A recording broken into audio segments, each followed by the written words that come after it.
Hola, hoy voy a hablar acerca de la importancia de la actividad física y del deporte para personas con discapacidad visual.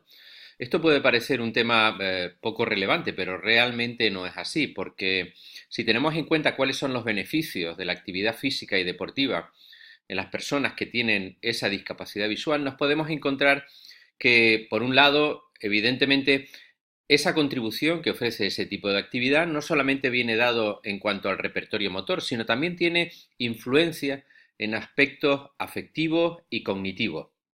Porque, por un lado, está conectado y está estudiado así con aspectos que tienen que ver con la salud mental, con la sensación de bienestar, con la autoestima, con el autoconcepto. Por lo tanto, no pensemos exclusivamente como una mejora de la situación física en general, sino también de otros ámbitos que no son menos relevantes que el anterior. Hablemos de la actividad física y deportiva y de la discapacidad visual, o sea, de qué influencia tienen la una en la otra. Bueno, hay diversos estudios que nos demuestran, por un lado, que las personas con discapacidad visual participan menos en las actividades físicas y deportivas. Que en segundo lugar, nos encontramos que la insuficiente actividad física y deportiva de ese colectivo les expone a tener más problemas de salud que la población en general. Y en tercer lugar, que hay una clara relación entre un estilo de vida sedentario y la autoestima. Quiere eso decir, personas que llevan a cabo poca actividad física y deportiva, desde luego suelen tener una autoestima mejor, una capacidad para establecer logros, objetivos en su vida menor que las que sí lo llevan a cabo. Consiguientemente, tenemos que tener en cuenta que la participación en la actividad física y deportiva va a ayudar a las personas con discapacidad visual a tener un mayor desarrollo de la personalidad, una mayor independencia y por lo tanto una mayor integración en los distintos colectivos a los que pertenezcan. Es verdad que hay estudios que dicen que los niños con discapacidad visual suelen aparecer con menor competencia motora que quienes no la tienen, pero desde luego hay una relación, como antes vimos, directa entre esa limitada participación en la actividad física y deportiva y en cuanto al nivel físico. Por lo tanto, diríamos que es una pescadilla que se muerde la cola. Si la competencia motora es menor y no llevamos a cabo actividades para incrementar esa competencia motora, que vemos que no solamente es ella, sino que también influye en aspectos afectivos y cognitivos, desde luego nos encontraremos con esa consecuencia de encontrarse con un menor nivel de desarrollo de los niños con discapacidad visual que aquellos niños que no la tienen. De ahí, insisto, la importancia de la actividad física y deportiva. Bien, nos encontramos que entre las causas que establecen esa relación negativa entre pérdida visual y actividad física y deportiva, tenemos por un lado la ausencia de programas adaptados y la ausencia de formación de los profesionales en cuanto a cómo poderlos desarrollar. Se une a ello una falta de conocimiento específicamente en cuanto a ese tipo de actividades, a el desconocimiento en cuanto a llevar a cabo adaptaciones curriculares, bien sean significativas o parciales, y también a una escasa adaptación del equipamiento. Por lo tanto, ya tenemos ahí tres aspectos sobre los que tenemos que profundizar. El conocimiento de lo que supone la actividad física y deportiva y la discapacidad visual, cómo llevar a cabo esas adaptaciones curriculares y cómo llevar a cabo una mejora del equipamiento. Y a eso vamos a dedicarle gran parte de esta exposición. Lo primero que tenemos que hablar son de los objetivos del deporte para ciegos y con baja visión. ¿Cuáles son estos? Bueno, en primer lugar, tenemos que aprovechar el tiempo libre de una manera lúdica y saludable. Por lo tanto, evitar el sedentarismo, propiciar que a través del deporte, de la actividad física, se incrementen las habilidades de socialización, las relaciones interpersonales y con ello vamos a conseguir un objetivo claro de carácter general que es la mejora de la condición física, también afectiva y también cognitiva, como antes reiteramos. No solamente es la competencia motora, sino otro tipo de competencias que tienen una influencia directa en el desarrollo de la persona con estas limitaciones. Tenemos claro que la actividad física aumenta la coordinación, aumenta la capacidad de representación especial, muy importante en las personas con discapacidad visual. Ya hemos dicho que desarrolla la autoestima y que evita o previene la posible aparición de patologías no saludables como puede ser de forma muy común el control postural, como puede ser la cabeza apilada, la cifosis, la lordosis, etcétera, etcétera. Bien, desde El conocimiento de los aspectos importantes a tener en cuenta en la actividad física y deportiva con personas con discapacidad visual, vamos a enunciar algunos aspectos clave. En primer lugar, trabajar a distintos niveles. ¿Qué supone? Supone que tenemos que tener en cuenta aspectos de carácter psicológico, como pueden ser emocional, cognitivo, motor. Todo ello nos lo va a permitir esa actividad física y deportiva. El desarrollo del autoconcepto, como ya hemos dicho, el desarrollo de las habilidades sociales, de comunicación, del mantenimiento de hábitos de higiene, de competición, de socialización, a través de la integración con la pertenencia a un grupo, a un club, a un equipo, y también el autocontrol personal. La persona con discapacidad visual, dentro de esas actividades físicas y deportivas, tendrá que negociar su éxito y fracaso, sus expectativas, sus frustraciones, evidentemente, porque no siempre va a conseguir aquellos objetivos que se marque. En segundo lugar, es muy importante en esta actividad física y deportiva tener en cuenta las características individuales. ¿Qué patología visual tiene? Si esta le restringe el campo visual, la agudeza visual, si tiene problemas de deslumbramiento. ¿En qué edad tuvo aparición esa discapacidad visual? Porque puede haber imágenes visuales que le ayuden en la comprensión de los ejercicios o no. ¿Qué implicaciones funcionales tiene? Por ejemplo, si hay que tener cuidado en situaciones en las que haya una retina débil para según qué tipo de ejercicios llevar a cabo. Como antes apuntaba, si es capaz de ver actividades grupales porque tiene un campo visual útil, o por el contrario tiene un campo visual muy limitado y solamente le permitirá ver aquellos que tenga dentro de este. Y luego también tener en cuenta cuál es el pronóstico de esa discapacidad visual. Si la previsión es que no haya mejoría, que pudiera haber empeoramiento, si hay estabilidad. Esa serie de aspectos individuales tendremos que tenerlo en cuenta a partir del análisis del perfil de la persona que vamos a tener dentro del desarrollo de esas actividades físicas y deportivas.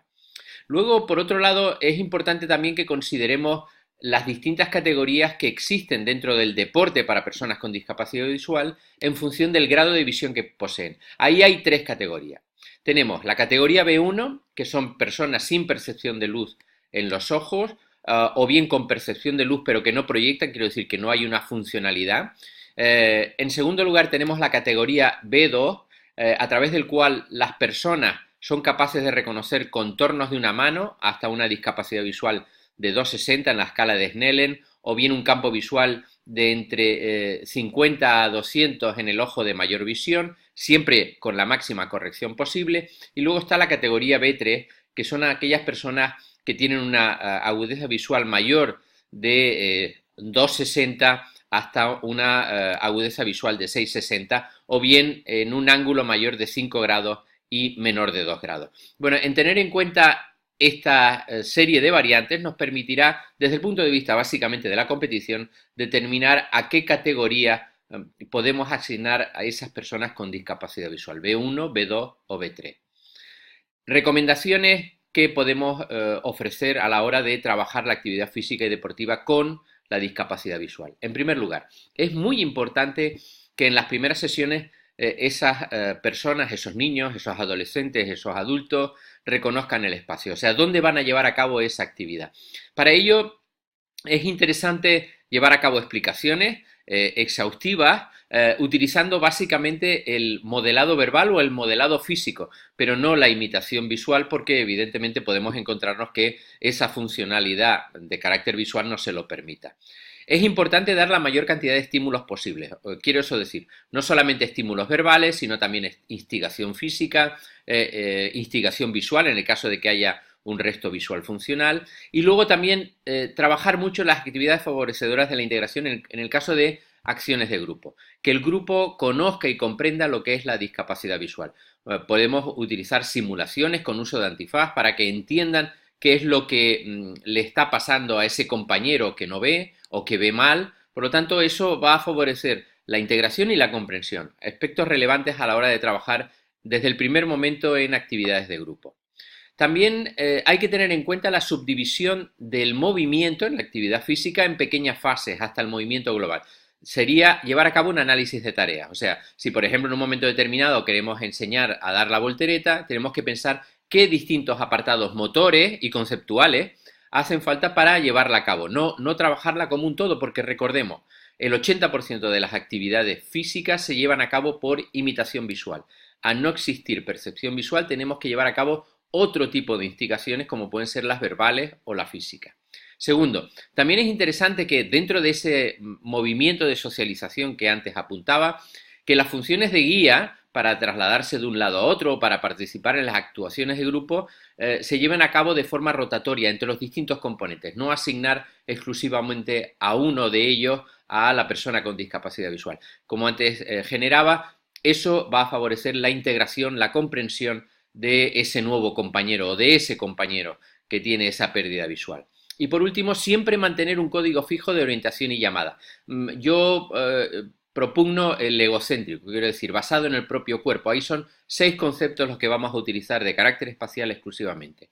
Arriba, abajo, delante, detrás, izquierda o derecha. Siempre utilizando como referencia el cuerpo de la persona con discapacidad visual. Por ejemplo, la pelota está delante de ti y a tu izquierda, o digamos que las anillas están detrás de ti y a tu derecha, etcétera, etcétera. Esa sería la mejor referencia y siempre utilizar ese código de manera permanente. Bien, además de eso, es interesante que tengamos presente que hay una serie de sugerencias metodológicas que podemos seguir desarrollando. Por ejemplo, seleccionar una actividad que no requiera modificaciones sería el primer paso. Posibles acciones que podamos llevar a cabo sin que tengamos que adaptarlas para la persona con discapacidad visual.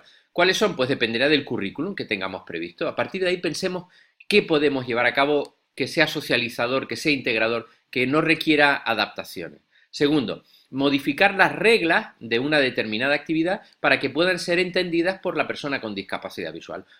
Por ejemplo, si en un momento determinado hay que correr hacia un objetivo, pues bueno, la regla que podríamos modificar es que ese objetivo tenga una fuente acústica permanente que le permita establecer la línea de dirección a ese niño, a ese adolescente, a ese adulto con discapacidad visual. Y luego también modificar las habilidades requeridas. Y pongo un ejemplo muy visualizable. Por ejemplo, a la hora de la natación, contar el número de brazadas aproximadamente que se requieren para cruzar una piscina. Esto pongo la salvedad que se haría en todos los estilos, en el crawl, en la mariposa o en la espalda, menos en la braza. ¿Por qué en el estilo braza no? Porque llevan las manos por delante y por lo tanto contactará con la pared sin ningún tipo de riesgo. En la espalda también, pero es conveniente utilizar quizás esa metodología de contar el número de brazadas. Ese es un ejemplo de modificación de las habilidades requeridas. Luego también modificar la técnica de enseñanza. Como antes dije, no solamente utilizar la imitación verbal, la imitación visual, el modelado visual, sino utilizar fundamentalmente los aspectos verbales y manipulativos, sobre todo estos últimos. Nada mejor que un modelo físico para que la persona con discapacidad visual sepa lo que debe hacer. Por lo tanto, el modelado va a ser la estrategia de enseñanza-aprendizaje esencial dentro de la actividad física y deportiva. Y luego modificar el entorno, suprimir barreras, suprimir obstáculos, situaciones de riesgo, generar equipamiento, por ejemplo, el uso de las pelotas con cascabeles, el uso de material que no pueda resultar peligroso para que lo puedan utilizar todos, no solamente las personas con discapacidad visual, sino que dentro de esa finalidad integradora todos lo puedan llevar a cabo. Y por último, un aspecto que va a estar presente en todo el desarrollo de esas actividades físicas y deportivas, las instrucciones. Como antes dije, esencialmente de carácter verbal y físico. La instigación verbal, la instigación física van a ser los componentes esenciales de las instrucciones, bien sean espaciales, bien sean específicas de la actividad a llevar a cabo que vamos a utilizar. Las instrucciones tienen que ser claras y concisas, no pueden ser ambiguas, no podemos utilizar adverbios de lugar, que la persona no entienda, aquí, allí, acá, allá, no lo entenderá, sino recordemos aquellos conceptos espaciales que antes formulé, basados en el propio cuerpo. Tener en cuenta las características individuales, las características específicas de la persona con discapacidad visual, si ha visto previamente, si no ha visto, si tiene imágenes visuales, si tiene memoria visual, si no la tiene, si puede utilizar el canal visual o no, por lo tanto, si tiene resto visual, ¿qué características tiene ese resto visual? ¿Tiene un buen campo visual? ¿Tiene un campo visual restringido? ¿Tiene buena agudeza visual de lejos? Etcétera, etcétera. La retroalimentación con la persona con discapacidad visual constante, feedback continuo, no solamente a partir de la motivación o teniendo en cuenta la motivación, sino corregirle aquello que debiera y, en su caso, mejorar sus ejecuciones. Ya digo, esa retroalimentación no debe ser exclusivamente verbal, sino también física. Y por último, recordemos que un elemento que, aunque lo haya puesto en último lugar, tenemos que tenerlo presente al inicio de cualquier actividad física, es el conocimiento del contexto. Tiene que saber la persona con discapacidad visual dónde está, hacia dónde va y de dónde viene. Eso supone tener una buena representación espacial porque le facilitará la autonomía, la confianza, la seguridad y la fluidez a la hora de llevar a cabo las distintas tareas que le propongamos. Espero que estas breves sugerencias en cuanto al desarrollo de las actividades físicas y deportivas en personas con discapacidad visual sean de ayuda y tener en cuenta siempre que lo más importante es la creatividad. Pensar cómo puedo modificar una actividad si es necesario, pensar qué actividades puedo llevar a cabo sin necesidad de modificación alguna y pensar también cómo debo modificar el equipamiento y el propio entorno para que sea accesible a esa persona con una pérdida visual. Muchas gracias.